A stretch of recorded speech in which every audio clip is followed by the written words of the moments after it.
All right, here we go. Another look at the tropics. The 11 o'clock updates are in, and it looks like Humberto over my shoulder continues to weaken.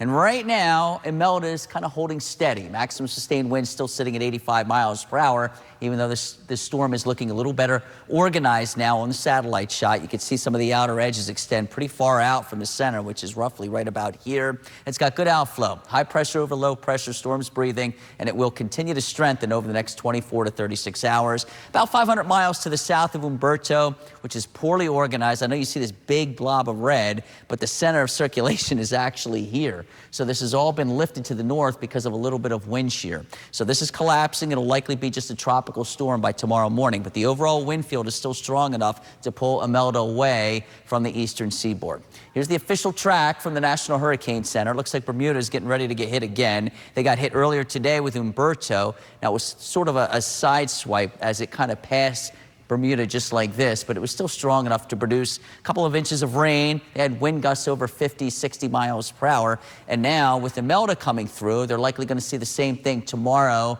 evening into Thursday morning. National Hurricane Center suggests it could be as strong as a Category 2 as it passes just north of Bermuda.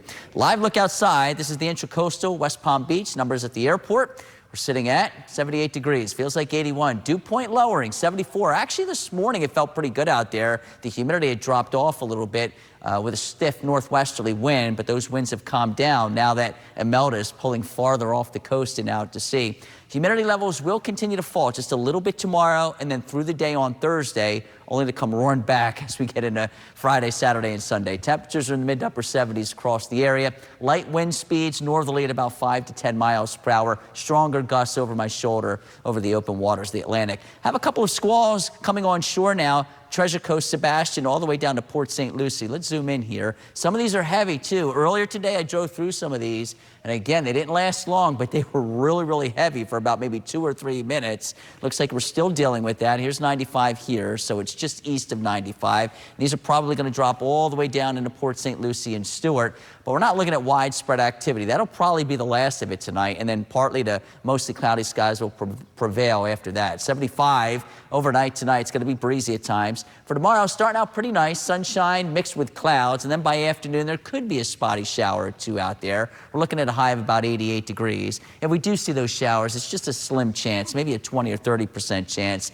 throughout the day. Here's a look at the boating forecast. Very, very rough. This is not going to improve anytime soon. As a matter of fact, the weekend looks pretty lousy too. For Wednesday, seas of 5 to 8, same thing with Thursday, and then Friday the seas actually build 7 to 10 feet. Saturday and Sunday, we're probably looking at 5 to 8 footers again. It's not until Monday and Tuesday of next week where things get a little more manageable. Here's the first alert 7-day forecast, 88, 86. These 2 days feel okay as far as the humidity is concerned. Then here come the muggies again. Friday, Saturday, and Sunday also turning unsettled, scattered thunderstorms all 3 days.